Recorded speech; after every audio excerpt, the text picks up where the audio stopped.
계속해서 대구 경북 소식 전해드립니다. 대구와 경북 지역 오늘 낮 최고 기온은 대구 8.7도 등 4도에서 9도의 분포로 어제와 비슷했습니다. 내일은 이른 아침부터 대구와 경북 남서 내륙 지역을 시작으로 경북 전역에 눈이나 비가 오겠습니다. 예상 강우량은 5에서 20mm, 예상 적설량은 대구와 경북은 내륙 3에서 8cm, 동해안 지역 1에서 5cm이며 늦은 오후부터 차차 그치겠습니다. 내일 낮 기온은 대구 4도 등으로 오늘보다 3, 4도가량 낮겠으며 비가 그치고 난 뒤 모레부터 대구의 아침 기온이 영하 5도까지 떨어지는 등 추워질 것으로 내다봤습니다. 이상화와 현진건, 이장희 선생은 대구를 대표하는 문인이었습니다. 이분들뿐 아니라 최남선, 김옥 등 한국 문학사의 위대한 족적을 남긴 문인들의 원본 작품이 오는 5월에 문을 여는 대구문학관에 기증됐습니다. 윤태호 기자입니다. 민족 저항 시인 이상화의 대표작 빼앗긴 들에도 봄은 오는가가 발표된 개벽 70호입니다. 지난 1926년 개벽사라는 출판사가 만든 문해 잡지의 원본입니다. 1939년에 발간된 물새 발자옥이라는 이 악보집은 완벽에 가깝게 보존돼 있는 희귀 자료입니다. 이인성 화백의 판화가 표지에 찍혀 있고 박태준 씨가 작곡한 노래 악보가 실려 있습니다. 한국 최초의 창작 시조집 최남선의 108번뇌와 대구 출신 작가 현진건의 무영탑도 눈에 띕니다. 모두 개인 소장품으로 오는 5월에 문을 열 예정인 대구 문학관에 기증한 것입니다.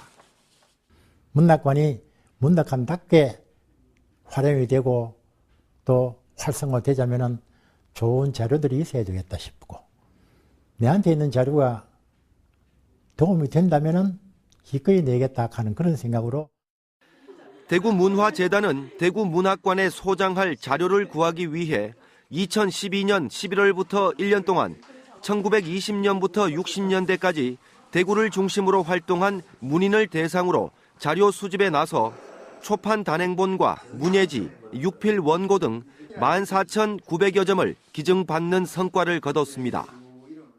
수십 년 지나고 나면 이 자료들이 멸실되거나 훼손되거나 해서 귀한 그 향토에 또는 우리나라의 문화유산들이 없어지지 않은 그런 우려도 들었습니다. 기증받은 자료 가운데는 문학사적 가치가 큰 것들이 많아서 이 자료를 어떻게 잘 활용할지가 숙제로 남았습니다. MBC 뉴스 윤태호입니다. 대구시가 올해 도로 건설에 1,245억 원을 투입하기로 하고 외곽순환 고속도로 미개설 구간 34.5km 도로 건설 공사를 시작하고 대구 수목원에서 테크노폴리스 13km 구간에 왕복 4차로의 자동차 전용 도로를 개설해 올 연말에 개통하기로 했습니다. 이 밖에 대림육교에서 경산시계 200m 구간 광역도로 확장 공사와 신천 동로에서 종합유통단지와 이시아폴리스를 잇는 간선도로망 건설 등 10여 건의 사업도 추진하기로 했습니다. 부동산 124에 따르면 지난 2주 동안 대구 지역 아파트 매매 가격과 전세 가격은 0.12% 올랐는데 이는 지난 8.29 부동산 대책이 나온 뒤 가장 낮은 상승률입니다. 겨울방학 이사철을 맞아 수요가 몰리는 수성구를 제외하고는 나머지 지역 매매가 상승세가 많이 둔화됐고 전세도 달성군과 북구를 중심으로 가격 상승세가 둔화됐습니다. 전문가들은 지금의 추세가 오는 3월까지 이어질 것으로 내다봤습니다. 무소속 안철수 국회의원이 내일 오전 대구에서 창당 설명회를 엽니다. 안철수 의원 측의 신당 창당 준비구인 새정치추진위원회는 내일 오전 9시 반 대구 중구의 한 카페에서 시민 및 기자 간담회를 갖고 창당에 대한 입장을 밝힐 것이라고 밝혔습니다. 안철수 의원은 새정치추진위원회 공동위원장과 함께 간담회에 참석해 오는 6월 4일 지방선거에 대한 입장을 밝히고 제안과 질의응답 시간을 가질 예정입니다. 국민권익위원회에 따르면 지난 2012년 8월부터 1년 동안 경북도의회 의원들이 업무 추진비로 개인 경조사비를 지급한 것이 489건이나 됩니다. 또 동료 의원이나 사무국 직원에게 고가의 선물을 제공한 것이 63건, 사적인 목적으로 지불했거나 공휴일이나 심야에 식사비로 지출한 것이 252건에 이릅니다. 권익위는 행동강령 위반 의원 명단을 경북도의회에 통보하고 부당하게 집행된 업무 추진비는 환수하기로 했습니다. 남부지방산림청이 오늘 안동시 옥동에서 소나무 재선충병 방제와 숲 가꾸기 사업 발대식을 갖고 올해 소나무 재선충병 완전 방제를 다짐했습니다.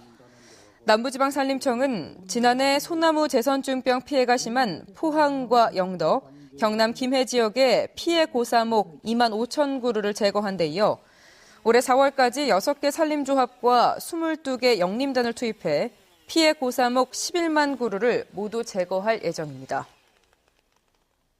경북지방경찰청은 지난 4일 경기도 김포시에서 집을 나와 이 다음날 새벽 포항에서 길을 잃고 헤매던 지적장애 1급 24살 장모 씨를 지문 사전 등록 시스템으로 신원을 확인한 뒤 가족의 품에 돌려보냈습니다.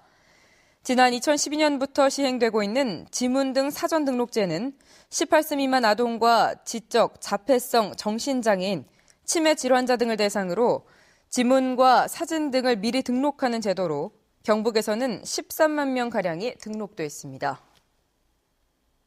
대구 경북 섬유산업협회는 2014 대구국제 섬유박람회 프리뷰인 대구를 아날로그와 스마트 기술이 결합된 의미인 믹스앤매치를 주제로 오는 3월 5일부터 4일간 엑스코에서 열기로 했습니다.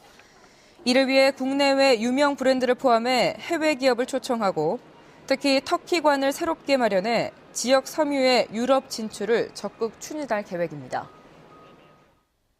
대구지방경찰청 광역수사대는 지난 2011년 말부터 지난해 6월 사이 아파트 재활용품 용역업체 선정과 관련해 업체로부터 650만 원씩을 받은 혐의로 아파트 입주자 대표 3명을 불구속 입건하고 용역업자 61살 최모 씨도 불구속 입건했습니다.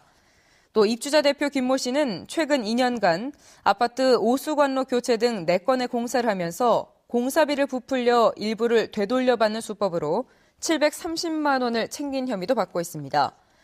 경찰은 또 재활용품 용역업체 선정 과정에서 담합을 해 49차례에 걸쳐 입찰을 방해한 혐의로 다른 용역업체 대표 49살 서모 씨 등 12명도 함께 불구속 입건했습니다. 대구지방경찰청 마약수사대는 중국에서 밀반입한 필로폰 등을 공급받아 대구에서 판매한 혐의로 공급책 40살 김모 씨와 상습적으로 투약한 31살 이모 씨 등 11명을 구속하고 41살 남모 여인 등 13명을 불구속 입건했습니다. 경찰에 적발된 이들 가운데는 주부를 비롯해 회사원과 약국, 종업원, 약재상 등 다양한 직업군들이 포함되어 있습니다. 지금까지 대구 경북 소식 전해드렸습니다. 시청해주신 여러분 고맙습니다.